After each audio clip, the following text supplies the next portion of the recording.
Hello everyone, in today's tutorial we're going to be going over how to perform a 360 jump spinning hook kick in Taekwondo.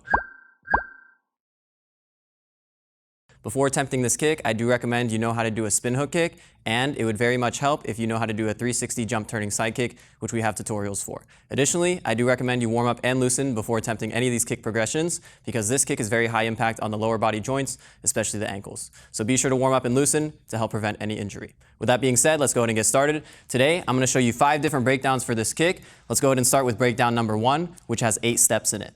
So, whenever you're learning a new kick, be sure to start in a very clear fighting stance. So I want to actually spin hook kick with my right leg, but because this is a skipping kick, I want to start with my left leg in the back. That's going to be my skipping leg, and my right leg will be my kicking leg. So start in a very clear fighting stance. I'm going to have my guard up and my eyes initially on my target. I'm going to slightly load my legs, so that means I'm going to squat down very slightly. For this kick, the first step is a skip knee. So to be more successful in that step, I want to have my hips and my shoulders positioned more forward. So body more forward. Step number 1 is going to be raise your skipping knee up and perform a hop. So skip knee. Just like that. Pay attention to my foot position. For this demonstration, I'm going to be pointing my foot, but you can choose whatever foot position you like whenever you're performing step number 1. Let's go ahead and move on to step number 2. So after I do my skip knee, I'm going to start pivoting into a roundhouse kick chamber. So pivot on your standing foot, turn your hips over, and point your knee in front of you. This should resemble a roundhouse kick chamber. Now let's move on to step number 3.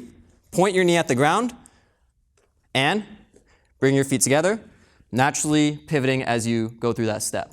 All right, so let's go through steps 1 through 3. 1, skip knee. At the same time I do step 1, I'm going to pull my hands in. Step number 2 is going to be that roundhouse kick pivot, so turn over. Step number 3, point your knee directly at the ground, and then bring your feet together. Let's add step number 4, which is going to be side kick chamber with your kicking leg. So, as I mentioned earlier, I'm going to be kicking with my right leg, so I'm going to chamber my right leg into a side kick chamber. And this is where you can use something like a wall or a rail. I'm going to use this rail to help me keep my balance on these steps. But all these breakdowns can actually be performed without that assistance. But when you're first learning, I do recommend you have something that you can grab onto to help you learn a little easier. So step number 4 is going to be chamber into that side kick position. Make sure your chamber really looks like a side kick, so that knee is pulled in, that foot is flexed right now, and I'm not overturning, so I want to keep that shoulder down over here. All right, step number 5 is going to be extend. However, I'm going to offset my extension. So I'm kicking with my right leg. I want to kick off to the left a little bit. From here, I choose my foot position. Keep your foot flexed to strike with the heel for maximum damage, or point your foot for maximum range. Next step, number 6, is to sweep across. And step number 7, hook, pull your heel to your butt. And then step number 8 is going to be set it down. So let's go through all of those steps again. As with any progression, as you get more comfortable with all of those steps, try to decrease the amount of time in between each of those steps to get closer and closer to the final variation of the kick. So starting in a good fighting stance, step 1, skip knee. Step 2, pivot into a roundhouse kick chamber. Step 3, point your knee down and set your foot down. Step number 4 is going to be side kick chamber. This is where you can grab your rail. 5, extend, offset. Determine your foot position. 6 is going to be sweep across, creating an arc. 7, hook your leg. And 8, set it down. So keep practicing that progression until you're pretty comfortable with that, and you're pretty comfortable with the balance there. You're not losing your balance too easily. All right, now let's talk about breakdown number 2, which has 3 steps in it. So all we're going to do is start pairing up the steps a little bit, and then at the end, we're going to do the entire kick. So just like this, breakdown number 2, we're going to do an air pivot now. So whenever we do the skip knee, I'm also going to turn my hips and my shoulders slightly over in the middle of the air to land in that roundhouse kick chamber position like this. So I'm going to skip up knee and turn, up, turn. Now, the next step is to pass through the point your knee down step, and at the same time, I'm going to sort of hop off my other leg and go to that side kick chamber. So point your knee down, jump off, and switch to that side kick chamber just like that. And then from here, this is where you can grab the rail, and we'll perform the rest of the kick from here. So I extend, sweep, hook, and set it down just like that.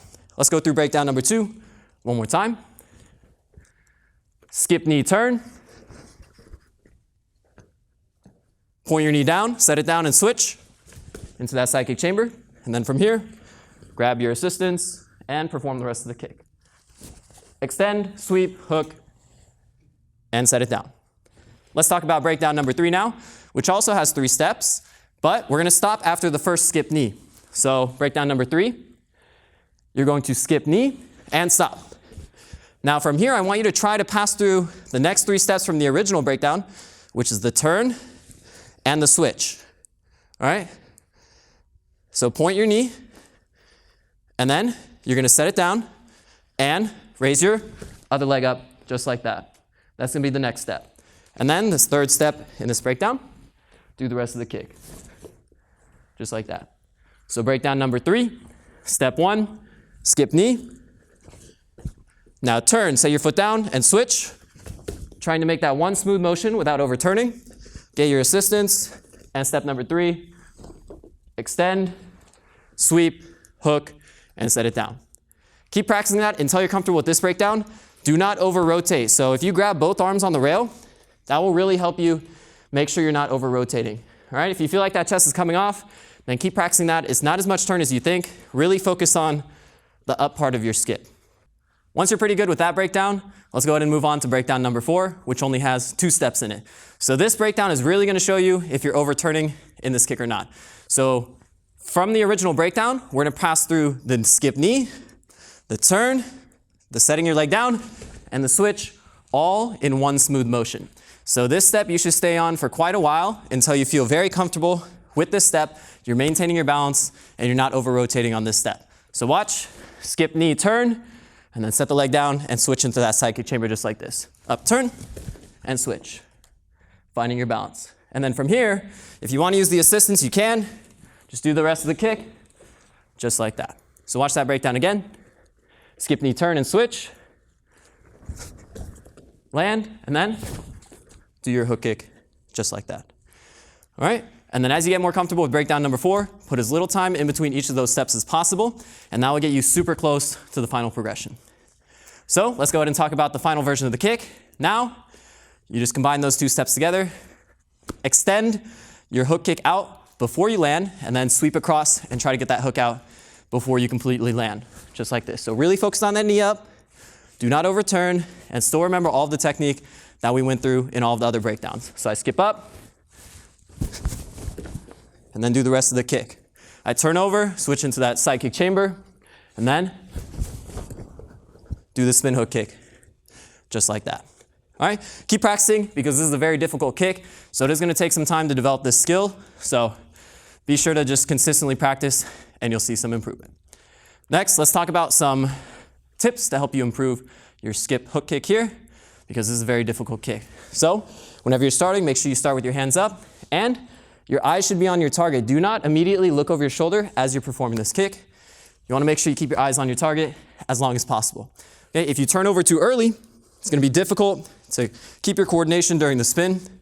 So make sure you keep your eyes on your target as long as possible, and then you suddenly look over your shoulder to spot the target again before you hit.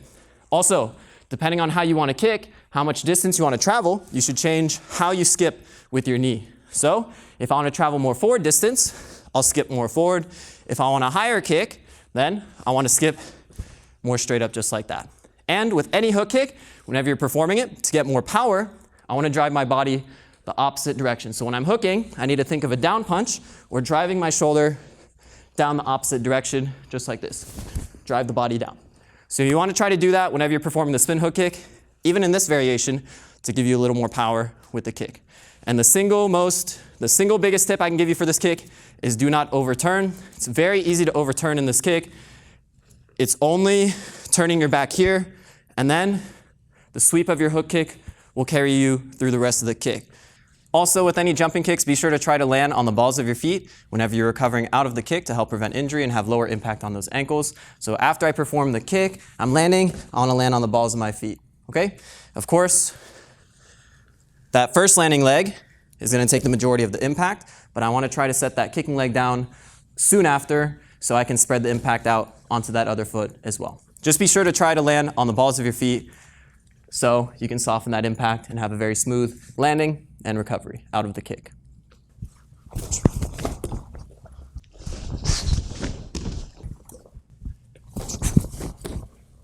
That's how you do a 360 jump spinning hook kick in Taekwondo. If you have any suggestions for what we should do a tutorial on next, be sure to leave it down in the comments below. This is Champions Taekwondo Academy. Thanks for watching.